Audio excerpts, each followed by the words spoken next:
நான் நிறைய கோர்சஸ் பார்த்திருக்கேன். அவங்க ஸ்டாஃப்ஸ இது பண்ணி ரெக்ரூட் பண்ணிட்டு எங்களுக்கு சொல்லிக் குடுக்க விட்டு போயிடுவாங்க.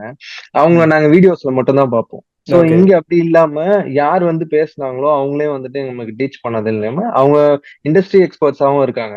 அவங்க இண்டஸ்ட்ரி நாலேஜையும் சேர்த்து குடுக்குறாங்க.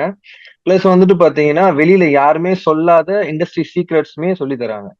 இங்க இருந்து நான் எக்ஸ்பீரியன்ஸ் பண்ணி சொன்னதுக்காக சொல்றேன். நான் இங்க வந்து பயன்பட்டிருக்கேன். இது இந்த கோர்ஸ்ல இருந்து சில பயன் கிடைச்சிருக்கு. அது வரையும் நான் சொல்றேன். நம்பி பண்ணலாம் bro. கண்டிப்பா வந்துட்டு லைஃப் சேஞ்சிங்கா இருக்கும். ம். இப்போ நிறைய வந்துட்டு லாஜிஸ்டிக்ஸ்ல வந்துட்டு டெக் டெக்னாலஜி வந்துட்டு எப்படி மர்ஜ் பண்றது இந்த ஆ. ஐடியாஸ் எல்லாம் வந்துட்டு இங்க வந்ததுக்கு அப்புறம் தான் ஓ இப்படி எல்லாம் பிசினஸ் வந்து ஆப்ரேட் ஆகுதா அந்த மாதிரி ஐடியாஸ் எல்லாம் கிடைச்சதுக்கு அப்புறம் இப்போ அப்பாவோட பிசினஸ் வந்து ரொம்ப கஷ்டப்பட்டுட்டு இருந்தாங்க. ம். இன்ஃபேக்ட் க்ரோர்ஸ் கணக்கா வந்துட்டு டர்ன் ஓவர் பண்ணாலும் அது வந்து கஷ்டமான வேலையா தான் இருந்தது.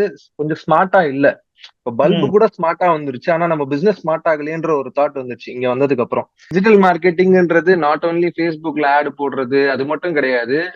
இன்டெப்த் உள்ள போயிட்டு அந்த பிசினஸ் எப்படி ஒர்க் ஆகுது இதுல வந்துட்டு டிஜிட்டல் மார்க்கெட்டிங் வச்சு என்ன பண்ண முடியும்னு நினைக்கிறவங்க தான் ஜெயிக்க முடியும் ப்ரோ. வெறும் டிஜிட்டல் மார்க்கெட்டிங் FB ஆட்ஸ் இதை மட்டும் வச்சுட்டு பண்ண முடியாது. சோ இங்க வந்ததுக்கு அப்புறம் தான் ஓகே ஆட தாண்டி ஒண்ணு இருக்கு அப்படின்றது தெரிஞ்சது. அது உள்ள வந்தா நீங்க சொல்லி கொடுத்தது பெட்டரா புரிஞ்சிருச்சு ப்ரோ. சோ அதுக்கு வந்துட்டு thanks to social eagle bro.